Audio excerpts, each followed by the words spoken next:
কথা হৈছে কি যে আপোনালোকে যে মানুহ ৰূপে জগতত জন্ম হৈছে এইটোৱে ভগৱানৰ আটাইতকৈ শ্ৰেষ্ঠ কৃপা ব্ৰহ্মায়ো বাঞ্ছা কৰে যে ময়ো ব্ৰহ্মা হোৱাতকে যদি মই মনুষ্যই হলোহেঁতেন তাও ভাল আছে দেৱতাসকলৰ কাৰণেও আপোনাৰ জন্মটো দুৰ্লভ দেৱতাসকলে ইচ্ছা কৰিলেও মনুষ্য হ'ব নোৱাৰে যিবিলাক ব্যক্তিৰ মনত এতিয়াও হিংসা ভাৱনা জাগ্ৰত হৈ আছে কাৰোবাৰ ভাল দেখিলে এতিয়াও যাৰ মনত জ্বলন হয় ঈৰ্ষা জন্ম হয় এনেকুৱা ভাৱনাৰ যদি কোনোবাৰ মনত জন্ম হৈ আছে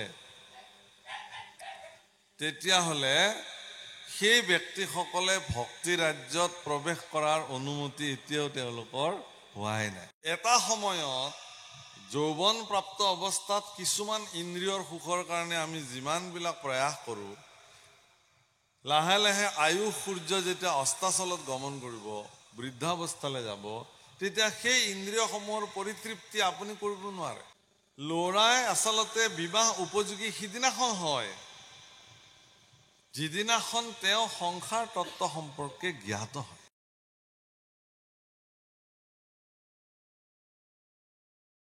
শ্ৰীমন্ত শংকৰ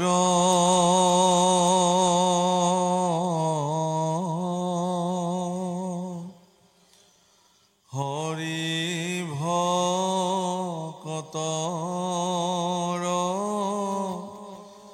জানা যেন কল্পতৰু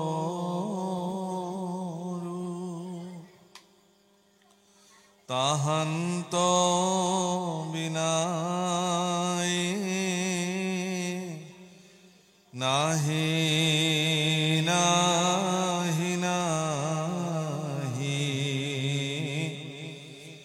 আমাৰ পৰম গুৰু ৰাম আমাৰ পৰম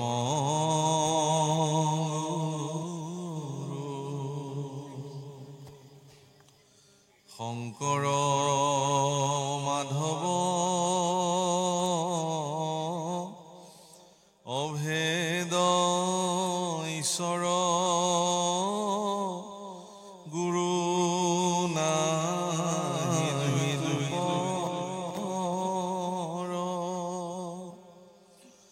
দুহান নামক কীৰ্তন কৰিয়া কৃত হুৱে নৰ ৰাম কৃত হুৱে নৰ বাহিৰে ভিতৰে তুমি হৰি গুৰু আছা চৈতন্য ৰূপে দিয়ক সুমতি তুমি বিনে গতি নাহিকে কৈলো স্বৰূপে ৰাম নাহিকে কৈলো স্বৰূপে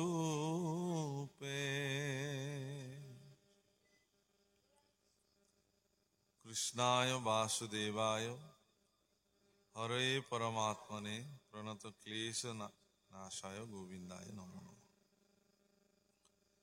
वांछा कल्पतरुभ्यश्च कृपा सिन्धुभ्य एव च पतितानां पावनेभ्यो वैष्णवेभ्यो नमो नमः শ্রীমদ ভাগৱত শাস্ত্ৰ অষ্টম স্কন্ধ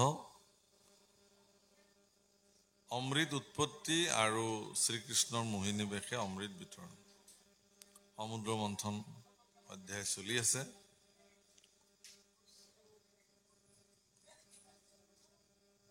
হে ৰাম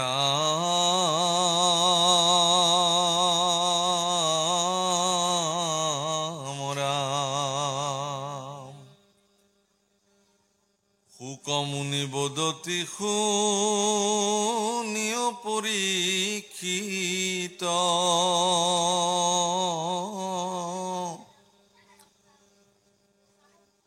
অনন্তৰে যেন মতে উঠিলা অমৃত ৰাম এহি মতে সাগৰ মথন্তে যেবে আছে পুৰুষে কৌঠিলা অদ্ভুত দিব্যকাছে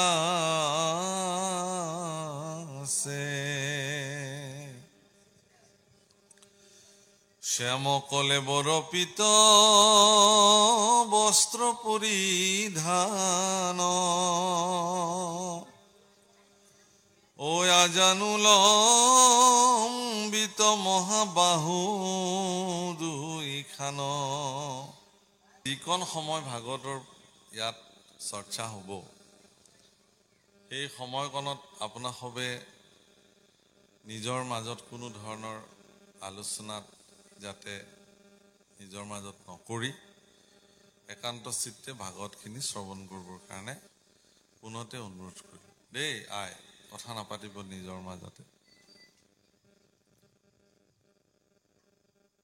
মূল কথা হৈছে কি যে আজিকালি সমগ্ৰ অসমতেই এই ধৰণৰ ভাগৱতৰ অনুষ্ঠানৰ আয়োজন হয়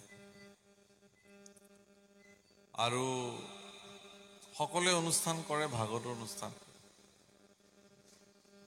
কিন্তু এইটো কৰিব লাগে কাৰণে কৰা এটা অনুষ্ঠান নহয় কিন্তু যে কৰিব লাগে আমি সবেই কৰে হিখন গাঁৱে কৰিছে আমিও কৰোঁ তেখেতলোকে কৰিছে আমিও কৰোঁ এনেকুৱা নহয় ভাগৱত পাঠ কৰাৰ সংকল্প লোৱাৰ লগে লগে ভাগৱত পাঠৰ যি মাহাত্ম্য ভাগৱত পাঠ বা শ্ৰীমদ ভাগৱত শাস্ত্ৰ শ্ৰৱণ কৰাৰ যি মহিমা সেই সম্পৰ্কে নিজে প্ৰথমতে অৱগত হ'ব লাগিব আৰু এই বিষয়টো সন্দৰ্ভত সচেষ্ট হৈ থাকিব লাগিব শ্ৰীমদ ভাগৱত শাস্ত্ৰৰ পৰা যি ধৰণৰ ইয়াক শ্ৰৱণ কৰিলে আপোনালোকৰ উপকাৰ সাধন হ'ব ইয়াক যদি সঠিক ৰূপত আপোনালোকে শ্ৰৱণ কৰিব নোৱাৰে বা যি ধৰণে ইয়াক আয়োজন কৰিব লাগিছিল সেই ধৰণে যদি তাক সঠিক ৰূপত মান বিশিষ্টভাৱে তাক কৰিব নোৱাৰে তেলে ইয়াৰ পৰা কাৰোবাৰ কিবা উপকাৰ হ'ব বুলি মনে নধৰে খুব মন কৰিবলগীয়া কথা বহু জায়গাত দেখা যায় যে অবিৰত ভাগৱত পাঠসমূহত এটা সময়ত ভাগৱতী দুগৰাকীৰ বাহিৰে তাত আৰু তৃতীয়জন ব্যক্তি নাথাকে নিশা তেখেতে অকলেই তেওঁলোকে পাঠ কৰি থাকিব লাগে সলাবৰ কাৰণে কাৰোবাক ক'বলৈও মানুহ নাথাকে ভাগৱতৰ সংকল্প লোৱাৰ লগে লগে এখন গাঁৱে তেওঁলোকে সংকল্প এনেকুৱাকৈ ল'ব লাগে যে যি দুদিন বা এদিন আমি ভাগৱতৰ পাঠৰ আয়োজন কৰিম এয়া আমি একান্ত চিত্তে গোটেই গাঁওবাসীয়ে আমি ভাগৱত শ্ৰৱণ কৰিম ভাগৱত শ্ৰৱণৰ মহিমা কি কথা শুনিলেহে গুছে মনৰ সংশয় ভাগৱত কথা শ্ৰৱণ কৰিলে মানুহৰ মনত যি সন্দেহ উপজে সংশয়বোৰ থাকে এই সংশয়সমূহ দূৰ হয় সংশয় মানে সাংসাৰিক সংশয় বৈষয়িক সংশয় বহুত মানুহে ভাবে যে ভগৱানক ভজিলে ঈশ্বৰ শৰণ ল'লেও বাৰু ঈশ্বৰ নাম গালোৱে বাৰু তাতে সকলো হৈ যাবনে এনেধৰণৰ মনত এটা সন্দেহ থাকে বহুত মানুহে আকৌ ভাবে যে আমিতো ঈশ্বৰক ভজিয়ে আছো তথাপি দেখোন আমাৰ দুখ দুৰ্গতি নাযায়ে ইমান আমি ভগৱানক ভজো ভগৱানে আমাৰ ফালে নাচায়ে এনেকুৱা মনোবৃত্তিৰ সৃষ্টি হয় বা আমি যিবিলাক দুখ পাওঁ জাগতিক জগতত আমাৰ বিপদ আপদ আহে সেই বিপদ আপদবিলাকতো আমি ভগৱানক কেতিয়াবা কওঁ, প্ৰভু তুমি ইমান বিপদ দিছা আমাক, চকু মেলি চোৱা। এই যিটো সন্দেহ যে ভগৱানৰ কাৰণে আমাৰ বিপদো হয় আৰু ভগৱানৰ কাৰণে আমাৰ সম্পদো হয়, এই সন্দেহটো দূৰীকৰণ কৰিবৰ কাৰণে ভাগৱত কথা একান্ত চিত্তে শ্ৰৱণ কৰিলে সন্দেহ দূৰ হ'ব। মই আজি আপোনালোকক কওঁ, ভাগৱতৰ সূত্ৰ অনুযায়ী ভাগৱতৰ প্ৰহ্লাদ চৰিত্ৰত প্ৰহ্লাদে কৈছে, দুৰ্লভম মনুষ্য দেহ, মানুহৰ শৰীৰটো দুৰ্লভ, মানে এই জন্মটো পোৱাটো বৰ দুৰ্লভ। প্ৰথম কথা হৈছে কি যে আপোনালোকে যে মানুহ ৰূপে জগতত জন্ম হৈছে, এইটোৱে ভগৱানৰ আটাইতকৈ শ্ৰেষ্ঠ কৃপা। মানুহৰ ব্যতিৰেকে ভগৱানৰ সেৱা কৰাৰ সুযোগ অন্য কোনো প্ৰাণীকে ঈশ্বৰে দিয়া নাই। মানুহে যি ধৰণে ভগৱানৰ সেৱা কৰিব পাৰে, সাধন কৰিব পাৰে, সেই ধৰণে ঈশ্বৰে কাকো সেই সুযোগ দিয়া নাই। আজি যদি ইয়াতে বাঘ এটাই যদি আহে বোলে ময়ো ভাগৱত শুনিম, যি হ'ল হ'ল, ময়ো ভাগৱত পাঠ শুনি মোৰ এই পশু জন্মটো অন্তত কিবা সাৰ্থক কৰিব পাৰোঁ নেকি বুলি যদি আহে, আৰু তেওঁ ভাগৱত শুনাৰ মানসেৰে যদি গুজৰি গুমৰি আহি ইয়াতে উপস্থিত হয়, আমি তেওঁক আসন বহিল দিমনে? এই ৰাম, এওঁ ভাগৱত শুনিবলৈ আহিছে বুলি হুলস্থুল লাগি যাব। কিন্তু সি মুখেৰে কথা ক'ব নোৱাৰে কাৰণে সি আচৰণেৰে আপোনালোকক বুজাব খুজিব যে নাই, মই আপোনালোকক অনিষ্ট কৰিবলৈ অহা নাই, মই ভাগৱত শুনিবলৈ আহিছোঁ। তাৰ পিছতো কিন্তু আমি মানুহে তেওঁক এই স্থানত বহি কৃষ্ণ কথা শুনাৰ অনুমতি আমি নিদিম। কৃষ্ণ কথা শুনাৰ অনুমতি আমি বাঘক নিদিওঁ, হাতীক নিদিওঁ, শিয়ালক নিদিওঁ, কুকুৰক নিদিওঁ, হাতীক নিদিওঁ। কিন্তু ইয়াতে যি পৰ্যায়ৰ মানুহ নাহক কিয়, যি শ্ৰেণীৰ, যি পৰ্যায়ৰ, যেনে ধৰণৰ মানুহ ইয়াত উপস্থিত নহওক কিয়, ভাগৱত শুনিবলৈ আমন্ত্ৰণ লৈও আহিব পাৰে, আমন্ত্ৰণ নোলোৱাকৈও আহিব পাৰে। যি ধৰণৰ মানুহে ইয়ালৈ নাহক কিয়, আমি সকলোকে ইয়াতে আসন দিব লাগিব বহিবৰ কাৰণে। সেইটোৱে মানুহৰ বিশেষত্বতা, আৰু তেনেকুৱা এটা জন্ম আপুনি যাপন কৰিছে। গতিকে আপোনাক আৰু ঈশ্বৰে কি কৃপা কৰিব লাগে ইয়াতকে? এক। ২ নম্বৰ কথা হ'ল কি, আপুনি পৃথিৱীৰ সকলো জাগতিক জগতৰ জীৱকে মনুষ্যসকলে নিজৰ বুদ্ধিমত্তাৰে তেওঁলোকক অনুগ্ৰহ কৰিব পাৰে, কৃপা কৰিব পাৰে। কিন্তু মানুহক কাৰো কৃপাৰ প্ৰয়োজন নাই, তেওঁলোকে স্বতন্ত্ৰভাৱে চলিব পাৰে। পৃথিৱীৰ সকলো প্ৰাণীয়ে পৃথিৱীৰ লগত অনুভূমিক দিশত থিয় হয়, মানুহে একমাত্ৰ জীৱ যি উলম্ব দিশত পৃথিৱীক প্ৰত্যাহ্বান জনাই প্ৰথম থিয় হয় নিজৰ ভৰিৰ ওপৰত। মানুহে একমাত্ৰ জীৱ যি অন্য জীৱসকলে তেওঁলোকৰ মনৰ ভাৱ প্ৰকাশ কৰিবৰ কাৰণে যি ধৰণে ধ্বনিৰ ব্যৱহাৰ কৰে, সেই ধ্বনিক উত্তম কৰি পেলাই মানুহে তাক বাণীলৈ ৰূপান্তৰ কৰি কথা ক'ব পৰা ব্যৱস্থা মানুহৰ জীৱনত সম্পাদিত হয়। আৰু তাতকৈ ডাঙৰ কথা যে মনুষ্য ৰূপে পৃথিৱীত আহি তেওঁ ঈশ্বৰ ভজনা কৰি এইখন পৃথিৱীতে তেওঁ নিজৰ মনুষ্য জীৱনক জন্ম সাৰ্থক কৰি কোনো কালে যেন আৰু নিকাৰ ভুঞ্জিবলৈ জগতলৈ আহিব নালাগে, তাৰ সুদৃঢ় ব্যৱস্থা মানুহে কৰিব পাৰে, যিটো দেৱতাসকলেও নোৱাৰে কৰিব। সেইকাৰণে নামঘোষাত মাধৱ পুৰুষে লিখিছে, ব্ৰহ্মাৰ বাঞ্ছনী নৰতনু অনুপাম।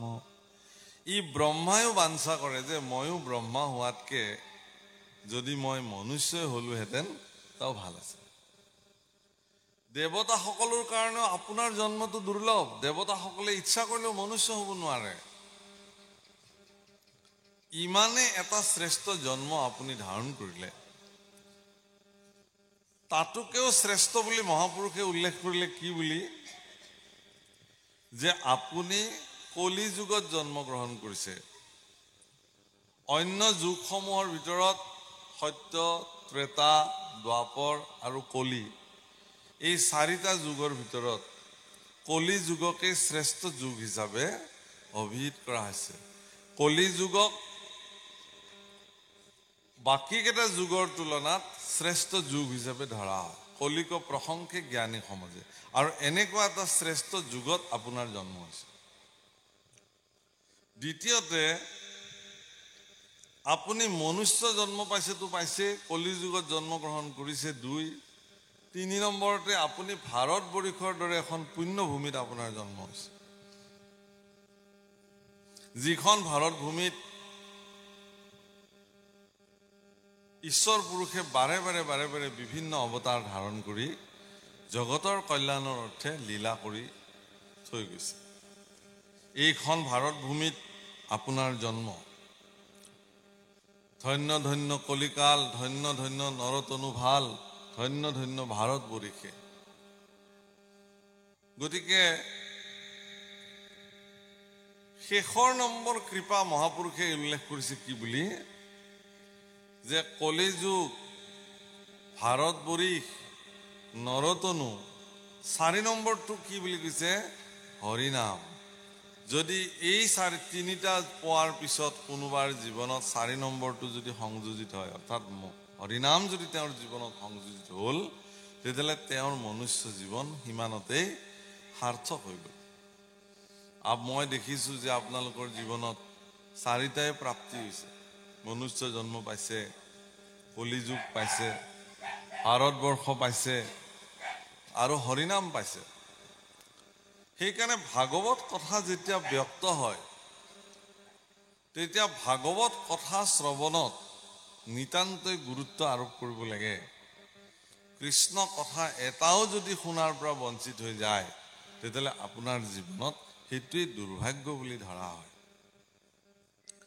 সেইকাৰণে নামঘোষাত মাধৱ পুৰুষে কৈছে ইয়াৰ লাভ সম্পৰ্কে, যে কৰ্ণপথে ভকতৰ হিয়াত প্ৰৱেশী হৰি, দুৰ্বাসনা হৰে সমস্তৰ, জলৰ যতে কমল যেহেন শৰতকালে, স্বভাৱতে হোৱা নিৰ্মল। এই কৰ্ণপথেৰে কৃষ্ণ কথা যেতিয়া আপোনাৰ হৃদয়ত প্ৰৱেশ কৰিব, আপোনাৰ হৃদয় আকাশত থকা সকলো প্ৰকাৰৰ দুখ, ক্লেশ, হিংসা, ঈৰ্ষা, অসূয়া, কপট সকলো দূৰ হৈ যাব। বাপসকল, আইসকল, আপোনালোকে জানি থওক, যিবিলাক ব্যক্তিৰ মনত এতিয়াও হিংসা ভাৱনা জাগ্ৰত হৈ আছে, কাৰোবাৰ ভাল দেখিলে এতিয়াও যাৰ মনত জ্বলন হয়, ঈৰ্ষা জন্ম হয়, এনেকুৱা ভাৱনাৰ যদি কোনোবাৰ মনত জন্ম হৈ আছে, তেতিয়াহ'লে সেই ব্যক্তিসকলে ভক্তি ৰাজ্যত প্ৰৱেশ কৰাৰ অনুমতি এতিয়াও তেওঁলোকৰ হোৱাই নাই। এনেই দেখুৱাকে এজন ব্যক্তিয়ে কেৱল সাজ সজ্জা কৰি ভকতৰ সমাজত আহি বহিলেই যদি এজন ব্যক্তি ভকত হ'লেইহেঁতেন, তেতিয়াহ'লেতো ভালেই আছিলে। বাপসকল, আইসকল, ঈৰ্ষা, হিংসা, অসূয়া, কপটতা, এইবিলাক যেতিয়ালৈকে আপোনাৰ মনৰ পৰা আপুনি দূৰ কৰিব নোৱাৰে, তেতিয়ালৈকে আপুনি ঈশ্বৰ সেৱাৰ যোগ্য পাত্ৰ হিচাপে আপোনাক বিবেচিত বুলি শাস্ত্ৰই নকয়। গতিকে আপোনাৰ মনৰ পৰা এইসমূহ দূৰ কৰাৰ ৰাস্তা কি, উপায় কি? মোৰ মনৰ পৰা হিংসা দূৰ হৈ যাওক, মোৰ মনৰ পৰা ঈৰ্ষা দূৰ হৈ যাওক, মোৰ মনৰ পৰা কপটতা দূৰ হৈ যাওক। ইয়াৰ ৰাস্তা কি? শৰীৰৰ মল গুচাবৰ কাৰণে যেনেকে মানুহে স্নান কৰে ভাল ভাল চাবোনেৰে, কৰে নহয়, মনৰ মল গুচাবৰ কাৰণে তেনেকুৱা কোনো চাবোনৰ সৃষ্টিয়ে হোৱা নাই। মনৰ মল চফা কৰিবৰ কাৰণে এটা বিশেষ আৰু বিশেষ পদ্ধতি আছে, সেইটো হ'ল সাধু সংগ, সৎসংগ। আজি যে আপোনালোকে এই সৎসংগৰ আয়োজন কৰিছে, এই সৎসংগৰ জৰিয়তে আপোনাৰ ভিতৰৰ মানুহটো ধোৱা যাব, ভিতৰৰটো চফা হ'ব। মই নকওঁ যে আপোনালোক ভিতৰৰ পৰা লেতেৰা বুলি, মই ভবা নাই, কিন্তু আপোনালোক ভিতৰে বাহিৰে পবিত্ৰ, এই কথা নিশ্চিত। কিন্তু আপুনি যদি মনত অনুভৱ কৰিছে কেনেবাকে যে মোৰ ভিতৰত কিঞ্চিতমান হ'লেও যদি তেনেকুৱা কিবা দুখ আছে, অলপ মানুহ যদি মোৰ মনৰ মল আছে, তেতিয়াহ'লে হে ভগৱান, মই তোমাৰ কথা শুনিবৰ কাৰণে মই সাধু সংগ অনুসৰণ কৰিছোঁ।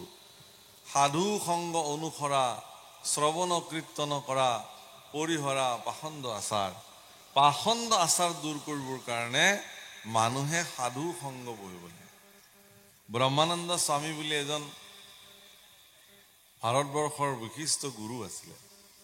ব্ৰহ্মানন্দ স্বামীয়ে তেওঁৰ আমাৰ মহাপুৰুষ গুৰুজনাই যেনেকৈ বৰগীত লিখিছে, উচ্চাংগ সংগীত, ভাৰতবৰ্ষৰ মাৰ্গীয় সংগীত বা শাস্ত্ৰীয় সংগীত, ব্ৰহ্মানন্দ স্বামীয়েও তেনেকুৱা ভজন লিখিছে। তেওঁ কি কৈছে, কাশী যায় মথুৰা যায়, যায় হরে দুয়ার রে,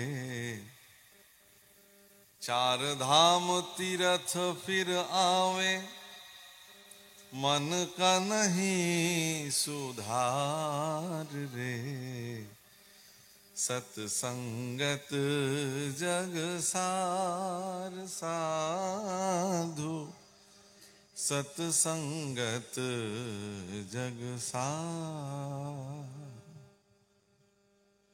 আপুনি কাশী যাওক, মথুৰা যাওক, বৃন্দাবন যাওক, চাৰি ধাম আপুনি ঘূৰি আহক, বিভিন্ন তীৰ্থত আপুনি স্নান কৰি আহক,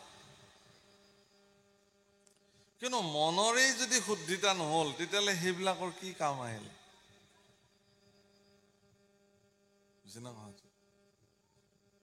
সকলো তীৰ্থ, সেইকাৰণে মহাপুৰুষ গুৰুজনাই নিজেও তীৰ্থ ভ্ৰমণ কৰিছে। 12 বছৰ কাল গুৰুজনাই ভাৰতবৰ্ষৰ প্ৰতিটো তীৰ্থ স্নান মহাপুৰুষে কৰিছে। মই বাপসকলক এটা নিবেদন কৰিম, এই ধূপবিলাক আৰু জ্বলাব নালাগে। ধূপবিলাক আপোনালোকে আনিছে, ধূপবিলাক জমা দিয়ক, গোটেই বছৰ নামঘৰত জ্বলাই থাকিব। আজিয়ে পুৰি পেলালে কি হ'ব? একদম চকুত ধৰিছে, হয়নে? এইবোৰ কেমিকেল, বেলেগ একো নহয় আজিকালি, হয়নে বাবা? এইটো অকণমান উলিয়াই লৈ যাওকচোন, ধূপৰ ডাঙৰ হেৰিকেইটা পাৰে যদি, একদম ফেনে টানি লৈ আহিছে, চকুত ধৰিছে। এইবোৰ ডাঙৰ দুটা লৈ যাওক, আপোনালোকে ধূপবোৰ জমা দিয়ক, তেলবোৰ জমা দিয়ক, গোটেই বছৰ নামঘৰত জ্বলি থাকিব, হয়নে? যদি অপৰাধ হৈছে মাৰ্জনা কৰক, জ্বলাওক আপোনালোকে। মই কথাটোহে কৈছোঁ আৰু মোৰ হেৰিটো কৈছোঁ আৰু কথাখিনি। এইটো এটা ভাল উপায় যে এনেকুৱা অনুষ্ঠানত জমা দিব লাগে, আৰু গোটেই বছৰ নামঘৰত যাতে কিনিবলগীয়া নহয়। নামঘৰীয়া বাপে বৰ ধুনীয়াকৈ বান্ধি গুন্ধি থৈ দিব, এইবোৰ নষ্ট নহয় কেতিয়াও। এপেকেট এপেকেটকৈ উলিয়াই থাকিব আৰু জ্বলাই থাকিব, হয় নহয়? গতিকে এতিয়া একদম অদ্ভুত ধৰণে আৰু এইবিলাক আজিকালি কোনো ইয়াত চন্দন নাই, একো নাই, কেৱল কেমিকেল আৰু সুগন্ধি দিছে অকণমান, বাছ।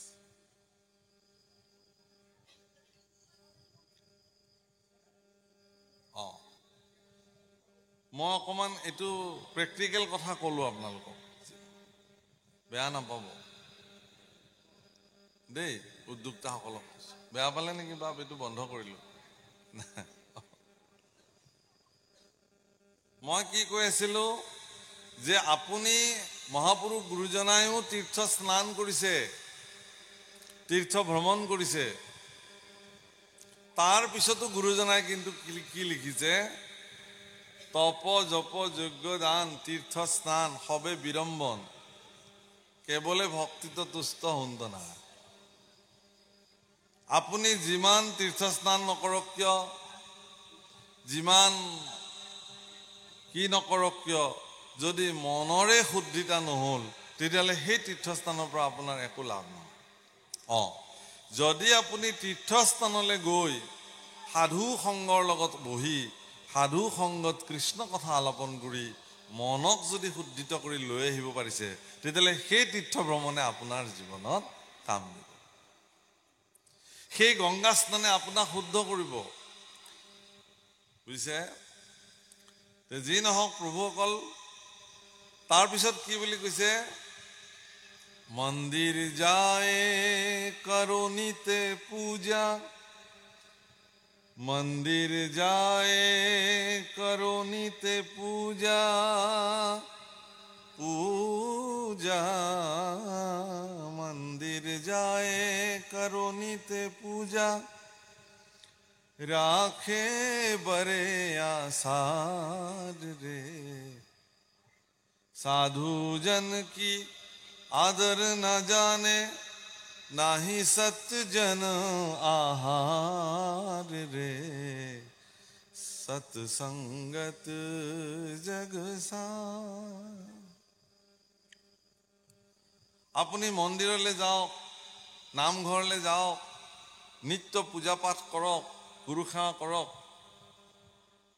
কিন্তু সাধুজনক যদি দেখিলে সন্মানেই কৰিব নাজানে, ভকতক দেখিলে যদি আপোনাৰ মনত শ্ৰদ্ধা ভাৱনা জন্মই নহয়, সজ্জনক দেখিলে কি ধৰণে সেৱা সৎকাৰ কৰিব লাগে সেই মানসিকতাৰে যদি আপোনাৰ সৃষ্টি হোৱা নাই, তেতিয়াহ'লে আপোনাৰ মন্দিৰলৈ যোৱা, আপোনাৰ নামঘৰলৈ যোৱা সাৰ্থক হ'বনে? হ'বনে প্ৰভুসকল? কেতিয়াও। বহুতে কয় যে ঈশ্বৰটো হৃদয়তে থাকে, তেতিয়াহ'লে মন্দিৰলৈ কিয় আহে মানুহ, নামঘৰলৈ কিয় আহে? প্ৰভুসকল, নামঘৰলৈ এইকাৰণে আহে, হৃদয়ৰ দুৱাৰখনত লাগি থকা তলাটোৰ চাবিপাত এই নামঘৰবিলাকত থাকে।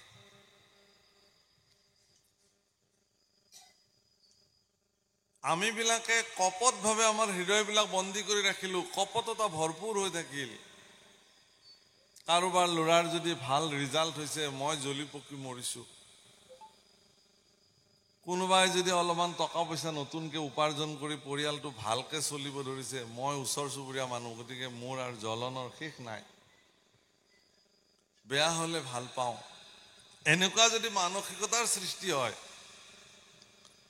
কাৰোবাৰ ল'ৰাই ভাল ৰিজাল্ট কৰিলে, কাৰোবাৰ ছোৱালী ভাল ল'ৰালে বিবাহ হ'ল, এইবিলাক কথাই যদি আপোনাক আমনি কৰে, তেতিয়াহ'লে আপুনি ঈশ্বৰ ভক্তিৰ কাৰণে এখোজো দিব পৰা নাই। মনত ৰাখিব, গাঁৱৰ এজন ল'ৰাই ভাল ৰিজাল্ট কৰিছে, গোটেই গাঁওবাসীৰ আনন্দ হ'ব লাগিব। তাত ওচৰ চুবুৰীয়া হিচাপে আপুনি আনন্দিত হ'ব লাগিব। বাবাও, আমি তোমাক আশীৰ্বাদ কৰিলোঁ, আৰু ইয়াতকৈ ভাল হওক, তুমি আমাৰ গাঁৱৰ মৰ্যাদা ৰক্ষা কৰা, তোমাৰ ভৰসাতে তুমি পঢ়ি শুনি ডাঙৰ অফিচাৰ হ'লে আমাৰ গাঁওখনলৈতো তুমি কিবা এটা কৰিব পাৰিবা, এই বুলিয়ে তোমাক আমি সকলোৱে আশীৰ্বাদ কৰিলোঁ। এই ধৰণে যদি সকলো গাঁৱৰ মানুহে তেওঁক আশীৰ্বাদ কৰে, শুভকামনা দিয়ে, তেতিয়াহ'লে সেই ল'ৰাটোৱে এদিন যদি সঁচাকৈ গৈ পেলাই ডাঙৰ বিষয়া অফিচাৰ হয়, তেতিয়াহ'লে সি গাঁৱৰ মানুহখিনিৰ প্ৰতি বাৰে বাৰে তাৰ মনত আহি থাকিব যে মোৰ গাঁৱৰ মানুহখিনিয়ে মোক সদায় শুভকামনা দিছিল, সদায় আশীৰ্বাদ দিছিল, যাৰ কাৰণে মই আজি এইখিনি হৈছোঁ। এই ভাৱনাৰে তেওঁ ক্ৰীড়াশীল হ'লহেঁতেন। এজনী গাঁৱৰ ছোৱালী ভাল ল'ৰা এটালৈ বিবাহ হৈ এখন বেলেগ ঠাইলৈ যাব ওলাইছে, তাত আৰু আপোনাৰ বেয়া লাগিবলগীয়া একো নাই। গাঁৱৰ মানুহ হিচাপে ছোৱালীজনীক আপোনালোকে আহি আশীৰ্বাদ দিয়ক যে মাও, আমি তোমাক আশীৰ্বাদ কৰিলোঁ, আমাৰ অঞ্চলৰ পৰা তুমি সেই স্থানলৈ বিবাহ হৈ বোৱাৰী হিচাপে যাবা, আমাৰ গাঁওখনৰ মান মৰ্যাদা যাতে তুমি ৰক্ষা কৰা, তাৰ কাৰণে আমি সকলোৱে তোমাক আশীৰ্বাদ কৰিলোঁ। তুমি এগৰাকী ভাল আদৰ্শ লক্ষ্মী স্বৰূপা বোৱাৰী হিচাপে তুমি তোমাৰ পিতৃ মাতৃৰ মান, সমাজৰ মান তুমি অক্ষুণ্ণ ৰাখিবা। প্ৰভুসকল, সেইকাৰণে কৈছে যে আপুনি নামঘৰলৈ আহিলে নহ'ব, মনত যদি কপটতা আছে, তেতিয়াহ'লে নামঘৰত অহাৰ কোনো অৰ্থ নাই। মন্দিৰলৈ গ'লে নহ'ব, যদি আপোনাৰ মনত হিংসাই জাগ্ৰত হৈ আছে, ঈৰ্ষা যদি উৎপন্ন হৈছে। প্ৰভুসকল, মনত ৰাখিব, ভাগৱত পাঠ আয়োজনৰ এইবিলাক মুখ্য কাৰণ যে এইটো দিনত আপোনালোক গাঁৱৰ প্ৰত্যেক মানুহে এই কথাখিনিক অনুধাৱন কৰি আপোনালোকে চলিব পাৰিব লাগিব। আজিৰ যিটো অধ্যায়, সেই অধ্যায়টো সমুদ্ৰ মন্থন। সমুদ্ৰ কিয় মন্থন কৰিবলগীয়া হৈছিল দেৱতা আৰু দৈত্যসকলে জানেনে আপোনালোকে?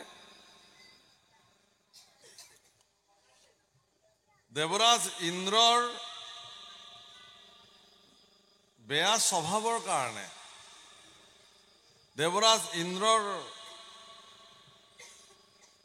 তেওঁ কৰা ভুলৰ পৰিণতিত মহৰ্ষি বিশ্বামিত্ৰই দেৱৰাজ ইন্দ্ৰক অভিশাপ দিছিল, যা তই কাঙাল হৈ যা বুলি কৈছিল। আপোনালোকে চবেই জানে যে লক্ষ্মী স্বৰ্গত থাকে, মানে লক্ষ্মীৰ কৃপা স্বৰ্গত থাকে। সেইকাৰণে স্বৰ্গত কোনো কালেই কোনো বস্তুৰ অভাৱ নহয়, ধন সম্পত্তি ঐশ্বৰ্য বিভূতি ভৰপূৰ হৈ থাকে। কিন্তু বিশ্বামিত্ৰই যেতিয়া অভিশাপ দিলে যে তুমি কাঙাল হৈ যোৱা, তেতিয়া লক্ষ্মীয়ে সাগৰত আহি পেলাই আত্মসমৰ্পণ কৰিবলগীয়া হ'ল, লুকাই থাকিবলগীয়া হ'ল, কাৰণ স্বৰ্গত থাকিব নোৱাৰা হৈ গ'ল, অভিশাপ হ'ল না, শ্ৰীহীন হৈ যাওক বুলি কৈছে। শ্ৰী মানে লক্ষ্মী। তেতিয়া দেৱলোকত যেতিয়া আকাল হ'বলৈ আৰম্ভ কৰিলে, কাঙাল হ'বলৈ আৰম্ভ কৰিলে, তেতিয়া দেৱৰাজ ইন্দ্ৰ প্ৰমুখ্যে ব্ৰহ্মাদি দেৱতাসকলে ভগৱান ঈশ্বৰৰ চৰণত প্ৰাৰ্থনা কৰিলে। ঈশ্বৰে ক'লে যে তোমালোকে লক্ষ্মীক উদ্ধাৰ কৰিব লাগিব। অৰ্থাৎ যদিও সমুদ্ৰ মন্থনৰ মুখ্য উদ্দেশ্য অমৃত বুলি কয়, নহয়, কিন্তু সমুদ্ৰ মন্থনৰ মুখ্য উদ্দেশ্যই হ'ল লক্ষ্মীক মানে সাগৰৰ পৰা মানে উদ্ধাৰ কৰা। সেইকাৰণে এতিয়া অমৃতৰ ঠিক আগমুহূৰ্তত লক্ষ্মীৰ সৃষ্টি হৈছে। ইয়াৰ আগতে লক্ষ্মী হৈ গৈছে, আপোনালোকে যিসকলে শুনি আছিলে গম পাইছে। লক্ষ্মী উৎপন্ন হৈ ভগৱান শ্ৰী নাৰায়ণৰ ডিঙিত বৰমালা পিন্ধাই পুনঃ পতি হিচাপে লক্ষ্মীয়ে গ্ৰহণ কৰিছে। বাপসকল, যদি আমাৰ বিলাকৰ স্বভাৱ চৰিত্ৰ অসৎ হ'বলৈ আৰম্ভ কৰে, সেই ব্যক্তিবিলাক শ্ৰীহীন হ'বলৈ আৰম্ভ কৰে। ইয়াৰ অৰ্থ এইটো নহয় যে দুষ্ট দুৰাচাৰী মানুহৰ ধন সম্পত্তি নাই নেকি, আছে। দুষ্ট দুৰাচাৰী মানুহৰো ধন সম্পত্তি থাকে, কিন্তু সেই ধন সম্পত্তি তেওঁ কেতিয়াও সৎভাৱে ভোগ কৰিব নোৱাৰে, তাৰ অপপ্ৰয়োগ তেওঁৰ জীৱনত। এজন সুখী ব্যক্তিৰ উদাহৰণ, বহুত টকা পইচা ধন সম্পত্তি গাড়ী মটৰে এজন ব্যক্তি সুখী বুলি ধৰা নাযায়। আপুনি টকাৰে খাদ্য কিনিব পাৰিব, কিন্তু খাদ্য পচন হোৱাৰ মানে পেটত যে হজম হোৱাৰ যিটো ব্যৱস্থা, সেইটো ক'ত কিনিব পাৰিব? খাদ্য খোৱাৰ পিছত যদি পেটত হজমেই নহয়, তেতিয়াহ'লে কি হ'ব? আপুনি ৰুগ্ন, তাৰমানে বেমাৰী। টকাৰে আপুনি এখন সোণৰ বিচনা কিনিব পাৰিব, তাত সুকোমল তুলি ব্যৱহাৰ কৰিব পাৰিব, সুন্দৰ কাপোৰ মখমল কাপোৰ পাৰি তাত আপুনি শুব পাৰিব। টোপনিটো ক'ৰ পৰা কিনিব? টোপনি কিনিব পৰা ব্যৱস্থা নাই, কিন্তু বিচনা কিনিব পাৰিব, টোপনি কিনিব নোৱাৰে। প্ৰভুসকল, এটা সঁচা নিদ্ৰা, ভাল টোপনি, সুখনিদ্ৰা ঈশ্বৰৰ কৃপা। এজন ব্যক্তিয়ে সাংসাৰিক যন্ত্ৰণাত যেতিয়া দিনে ৰাতি থাকে, তেওঁ যিমান বিল্ডিং ঘৰত মানুহে বাহ্যিকভাৱে দেখিব বা বহুত টকা পইচা ধনী মানুহ, ঘৰ বৰুৱাৰ গাড়ী মটৰ হ'লে কি হ'ব, তেওঁহে জানে তেওঁ কি সুখত আছে তাত। কিন্তু ভগা চিগা ঘৰ, উৰুষে বৰষুণ পৰিলে পানী পৰে, সেইখন ঘৰতো মানুহে শান্তিৰে টোপনি মাৰিব পাৰে, তাত কোনো ধৰণৰ অশান্তি নাই। কিয়? যে তাত ধন নাথাকিব পাৰে, কিন্তু তেওঁলোকৰ কাৰণে শ্ৰী লক্ষ্মী সুপ্ৰসন্ন হৈ আছে। যি আছে তাতে তেওঁলোক সন্তুষ্টি হ'ব পাৰে। সন্তোষম পৰম সুখম, সন্তুষ্টি জগতৰ শ্ৰেষ্ঠ। আজি আপোনালোকে দেখিলে এতিয়া যে অনন্তৰে যেনমতে উঠিলা অমৃত, সমুদ্ৰ মন্থনত ভগৱান কৃষ্ণই ইন্দ্ৰক আজ্ঞা কৰিলে যে তোমালোকে সমুদ্ৰ মন্থন কৰিব লাগিব। সমুদ্ৰ মন্থন কৰিবৰ কাৰণে মন্দৰগিৰি পৰ্বত আনি সমুদ্ৰত থৈ বাসুকী নাগৰ দ্বাৰা তাক মেৰাই লৈ পেলাই দুফালৰ পৰা মন্থন কৰিব লাগিব। আৰু সেই মন্থন কাৰ্যত এফালে দৈত্যসকল থাকিব লাগিব, এফালে দেৱতাসকল, কাৰণ শক্তিশালী ব্যক্তিয়েহে সমুদ্ৰ মন্থন কৰিব পাৰে। নিশকতি আৰু শক্তিহীন ব্যক্তিসকলে মন্থন কৰিব নোৱাৰে। ভগৱান কৃষ্ণই সেই সময়ত মহাৰাজ বলি আছিলে, তেওঁক দৈত্যৰাজ বলিক আজ্ঞা কৰিলে, আহি কথা পাতিলে। চুক্তি হ'ল কি যে সমুদ্ৰত যি যি ওলাব সেই দ্ৰব্যসমূহৰ সমানে সমানে ভাগ হ'ব লাগিব।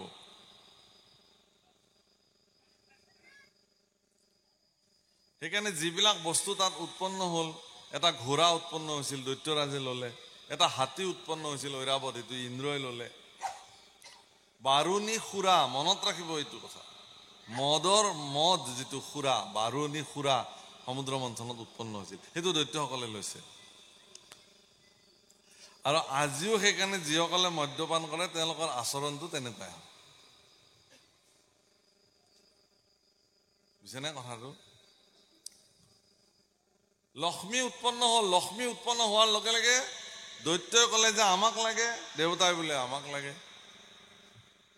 লক্ষ্মীয়ে হাতত বৰমালা লৈ এক মূৰৰ পৰা নিৰীক্ষণ কৰিলে, দেখিছে যে প্ৰত্যেকে লক্ষ্মীক পাবৰ কাৰণে ইচ্ছা প্ৰকাশ কৰিছে, বাঞ্ছা কৰিছে লক্ষ্মীক। প্ৰত্যেকে, ইন্দ্ৰই বাঞ্ছা কৰিছে, বলিয়ে বাঞ্ছা কৰিছে, চবে বাঞ্ছা কৰিছে। কিন্তু যিজনে লক্ষ্মীক বাঞ্ছা নকৰাকে নিৰ্দিষ্ট দূৰত অকলে অকলে বহি আছে, তেওঁকহে গৈ পেলাই লক্ষ্মীয়ে বৰমালা পিন্ধাইছে, শ্ৰীনাৰায়ণ। তেওঁ বাঞ্ছা কৰা নাই। ধন তেনেকুৱা বস্তু, বাঞ্ছা কৰি যিসকলে পিছে পিছে ঘূৰে তেওঁক প্ৰকৃত শ্ৰীয়ে ধৰা নিদিয়ে। যি তাৰ ঊৰ্ধত উঠি পেলাই নিৰ্বাঞ্চা হৈ থাকিব পাৰে তেওঁ আনিব। এইটো হৈ গৈছে ইয়াৰ আগত। এতিয়া সমুদ্ৰ মন্থনত তেওঁলোকে দেখিব, আপোনালোকে চাব যে বাসুকী নাগক লৈ পেলাই যেতিয়া সমুদ্ৰ মন্থন হ'ব, তেতিয়া বাসুকী নাগৰ ফণাৰ পৰা প্ৰচণ্ড বিষবাষ্প নিৰ্গত হ'ব। সেইকাৰণে বাসুকী নাগৰ মুখৰ ফালে যিবিলাকে ধৰিব তেওঁলোক বিষবাষ্পত তেওঁলোক মানে মূৰ্ছিত হৈ যাব। গোটেই জীৱন তেওঁলোকে তাৰ প্ৰভাৱত পৰি থাকিব। দেৱতাবিলাকে ক'লে আমি তেতিয়াহ'লে মুখৰ ফালে নধৰোঁ, আমি নেজৰ ফালে ধৰিম। ভগৱান কৃষ্ণই ক'লে যে এই কথা যদি দৈত্যসকলে জানে তেতিয়াহ'লে কিন্তু দৈত্যসকলেও মুখৰ ফালে নধৰিব। ভগৱানে সেইকাৰণে ইন্দ্ৰক শিকালে, বোলে তোমালোকে গৈ ক'বা বাসুকী নাগক যেতিয়া ধৰিব লগা সময় হ'ব তোমালোকে ক'বা, এতিয়া মই সুধিম, আৰু কি ব্ৰহ্মাই সুধিব কোনে কাৰ ফালে ধৰিব, তেতিয়া তোমালোকে আগে ভাগে মাত দিব লাগিব, আমি দেৱতা, আমাৰ মান সন্মানৰ কথা আছে, আমি সাপৰ নেজত নধৰোঁ, আমি মূৰৰ ফালে ধৰিম, সেইবুলি ক'ব লাগিব। আৰু কথা মতে কাম। বোলে বাসুকী আহি গ'ল, এতিয়া কোনে ক'ত ধৰিব? ইন্দ্ৰই লগে লগে ক'লে আমি দেৱতা দেই, আমাৰ এটা মান সন্মানৰ কথা আছে, আমি নেজৰ ফালে নধৰোঁ, আমি মূৰৰ ফালে ধৰিম। এইবুলি ক'বলৈহে পালে, দৈত্যবিলাকে গৈ ধৰিলেই মূৰৰ ফালে। নাই, আমাৰো মান সন্মানৰ কথা আছে, আমি মূৰৰ ফালে ধৰিম। তেতিয়াহ'লে ব্ৰহ্মাই তেতিয়া ক'লে ঠিকে আছে দিয়া, আৰু তেওঁলোকে ধৰিলেই যেতিয়া তোমালোকে গৈ নেজৰ ফালে ধৰা, আৰু ইন্দ্ৰ আদিহে নেজৰ ফালে।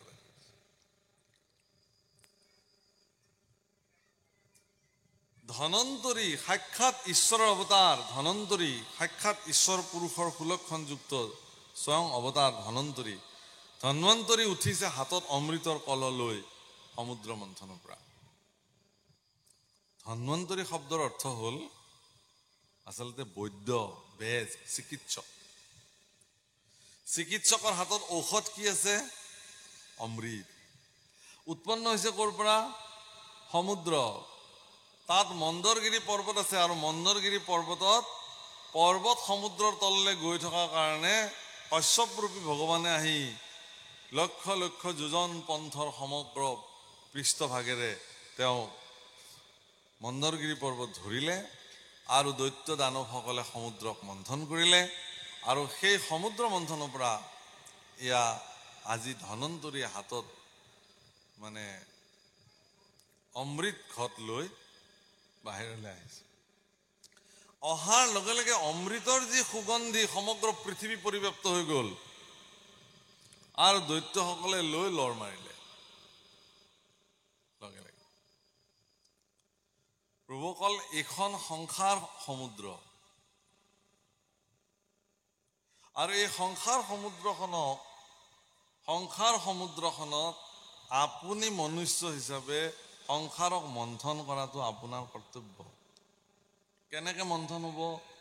আপোনাৰ ভিতৰত থকাই দুটা বস্তু, দৈৱ গুণ আৰু আখৰিক গুণ, দুটাকে লগাই পেলাই সংসাৰ মন্থন কৰিব লাগে।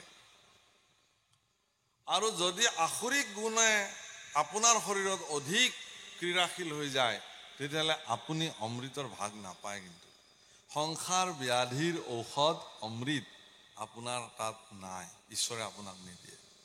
কিন্তু আপোনাৰ শৰীৰত যিমান দৈৱ গুণ সম্পন্ন হৈ পৰিব, নীতি নিয়ম, সংযম, আচৰণ, ঈশ্বৰ সেৱা, ভক্তিপৰায়ণ, শ্ৰেষ্ঠজনৰ প্ৰতি সৎ মানসিকতা যিমান সৃষ্টি হ'ব, আপোনাৰ শৰীৰত সিমান দিব্য গুণ, দৈৱ গুণ আপোনালোকৰ শৰীৰত সৃষ্টি হ'ব।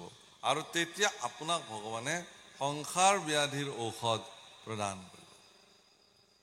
এতিয়া সংসাৰ ব্যাধিৰ ঔষধ কি? সংসাৰ ব্যাধিৰ ঔষধ কি বাপসকল? সুধা ৰাম নাম। ৰাম নামে হ'ল সংসাৰ ব্যাধিৰ মহৌষধ। আপোনালোকে হনুমান চালিচা শুনিছেনে? পঢ়ে যে হনুমান চালিচা, শুনিছেনে কেতিয়াবা? গোস্বামী তুলসীদাসে লিখিছিলে হনুমান চালিচা। তো হনুমান চালিচাত এটা লাইন আছে, বাক্য আছে। কি বুলি কৈছে? হনুমানক প্ৰশংসা কৰিছেতো, তাত কৈছে, ৰাম ৰসায়ন তুমহৰি পাসা, সদা ৰহু ৰঘুনাথ কে দাসা। হে হনুমান, তোমাৰ হাতত ৰাম ৰসায়ন আছে। কিহৰ কাৰণে? যে তুমি সদায় ঈশ্বৰৰ দাস হিচাপে ঈশ্বৰৰ কৰ্ম সাধন কৰিছা। সেইকাৰণে তোমাৰ হাতত ৰাম নামৰ মহৌষধ। ৰসায়ন শব্দৰ অৰ্থটো হ'ল, আয়ুৰ্বেদিক ভাষাত ৰসায়ন মানে ঔষধ, ঔষধৰ মিশ্ৰণ, সমষ্টি। সংসাৰ নামৰ শাস্ত্ৰত আপোনালোকে আমাৰ যে কাৰোবাৰ বেমাৰ হয়, আমি যে ডাক্তৰৰ ওচৰত যাওঁ, শাস্ত্ৰ এইবিলাক বেমাৰক বেমাৰ বুলি কোৱা নাই, এইবিলাকক বেমাৰৰ উপসৰ্গ বুলি কৈছে একোটা। তো বেমাৰ কি, ৰোগ কি, ব্যাধি কি? ব্যাধি এটাই, সেইটো হ'ল সংসাৰ। সংসাৰটোৱে ব্যাধি। আৰু এই সংসাৰ ব্যাধিৰ মহৌষধ হ'ল ঈশ্বৰৰ নাম। সেই নাম অমৃত দৈত্য দেৱতাসকলৰ মন্থনত সংসাৰ সমুদ্ৰৰ পৰা সৃষ্টি হৈছে। আৰু আচৰিত কথা যে প্ৰথমতে দৈত্যসকলে ইয়াক লৈ লৰ মাৰিছে। আমি এতিয়ালৈকে ইমানখিনি জীৱন আমাৰ প্ৰাপ্তি হৈছে। ৰাম সাম্পদিয়াগতে অমৃত গোলো যাই, ও তো তরু দিয়া দেবগণে আছে বেন্ত বাই, আর বিবর্ণ বদন হবে হরিলে কমাত, অধমুখে রহিলা গালত দিয়া হাত। যিটো বস্তু আশা কৰি তেওঁলোকে সমুদ্ৰ মন্থন কৰিছিল, কাৰণ অমৃত প্ৰাপ্তিৰ পিছত, অমৃত সেৱনৰ পিছত দেৱতাসকলৰ অমৰত্ব প্ৰাপ্তি হ'ব। যদি কেনেবাকে পৃথিৱীৰ দৈত্যসকলৰ এই অমৰত্ব প্ৰাপ্তি হৈ যায়, তেতিয়াহ'লে দেৱতাসকল চিৰদিনৰ কাৰণে বিনাশ হৈ যাব। অমৃত পান নকৰোঁতে বলিয়ে স্বৰ্গাদি সকলো দখল কৰি থৈ দিছে, ইমান ক্ষমতাশালী। আকৌ যদি অমৃত প্ৰাপ্তি হয়, তেতিয়াহ'লে কোনে মাতে?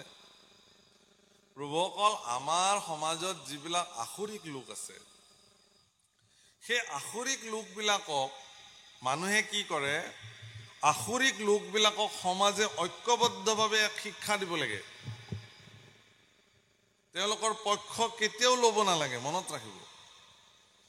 আসুৰিক লোকবিলাকে, বেয়া লোকবিলাকে সদায় নিজৰ বাহুবল আৰু পৰাক্ৰমেৰে নিজৰ কথাখিনিকে সদায় সমাজত প্ৰতিষ্ঠা কৰিবৰ কাৰণে তেওঁলোকে যত্ন কৰে।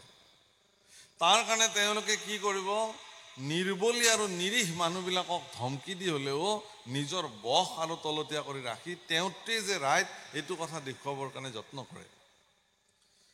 কিন্তু এই নিৰ্বলীবিলাকক তেওঁলোকৰ বলিবিলাকে, সমাজৰ আসুৰিক প্ৰবৃত্তিৰ লোকবিলাকে এই নিৰ্বলী লোকবিলাক যেতিয়া কেতিয়াও যাতে এক হৈ একগোট হ'ব নোৱাৰে তাৰ কাৰণে খুব কৌশলেৰে এওঁলোকক বিভাজিত কৰি ৰাখে, ইজনৰ পৰা আনজনক বিভাজিত কৰি ৰাখে, যাতে তেওঁলোক সংঘবদ্ধ হ'ব নোৱাৰে।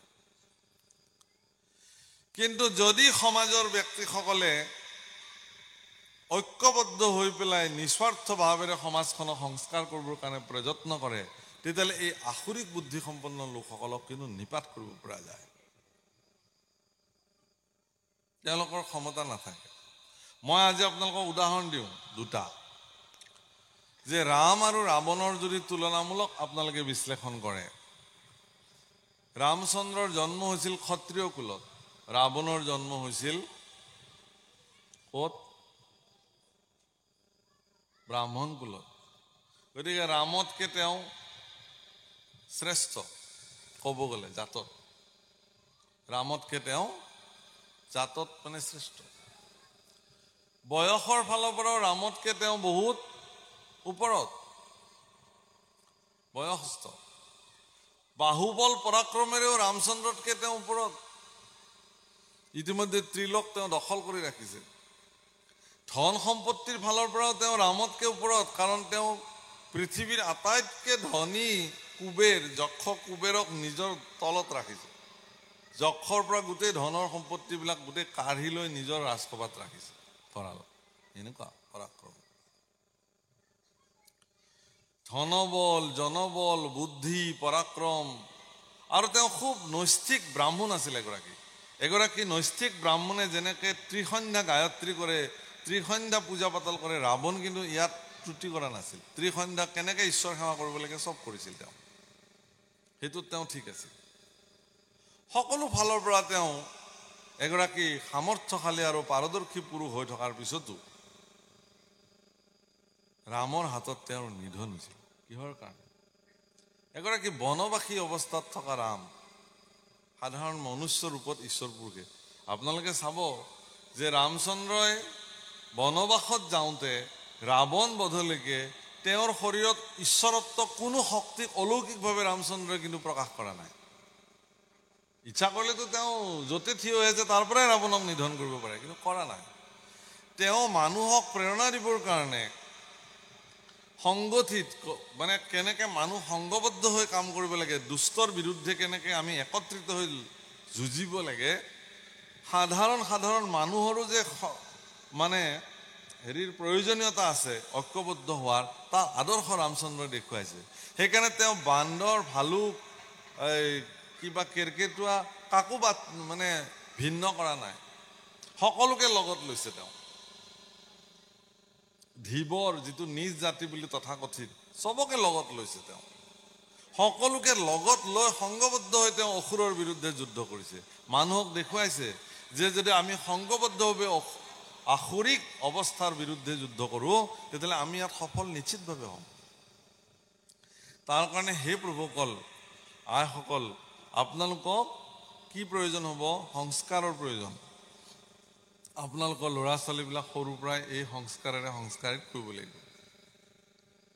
সৰুৰ পৰাই তেওঁলোকক কেনেকৈ গুৰুৰ সেৱা কৰিব লাগিব, কেনেকৈ ঈশ্বৰ সেৱা কৰিব লাগিব, কেনেকৈ জ্যেষ্ঠজনক সন্মান কৰিব লাগিব, সজ্জনৰ প্ৰতি কেনেধৰণৰ ভাৱনা আনিব লাগিব, সৎ কৰ্ম কৰিবৰ কাৰণে কেনেধৰণে জীৱন নিৰ্বাহ কৰিব লাগিব। তাতকৈ ডাঙৰ কথা কওঁ, শুদ্ধ আহাৰ খাবৰ কাৰণে আপোনাৰ সন্তানক সৰুৰ পৰাই শিকাব লাগিব। সৎ আহাৰ, নাহি সতজন আহাৰ, কৈছে নহয় যে মন্দিৰ যাওক, ক'ৰবাত যাওক, যদি সজ্জনৰ আহাৰ তেওঁ গ্ৰহণ কৰিব পৰা নাই। খাদ্য চবেই খায় প্ৰভুসকল, আহাৰ সকলোৱে নাখায়। আহাৰ কেৱল সন্তসকলে খায়, সাধুসকলে খায়, সজ্জনসকলে খায়। তেতিয়া আহাৰ কাক বোলে? তেতিয়াহ'লে শুদ্ধ আহাৰ, যি আহাৰ ভগৱানক সমৰ্পিত কৰি খাব পৰা যায়, সেইটোৱে শুদ্ধ আহাৰ। আপোনাৰ জীৱনত আপুনি কোনবিলাক আহাৰ ঈশ্বৰৰ ওচৰত সমৰ্পিত কৰি খাব পাৰে, সেইটো নিৰ্ণয় কৰি চাব। যিটো পাৰে সেইটোৱে শুদ্ধ আহাৰ।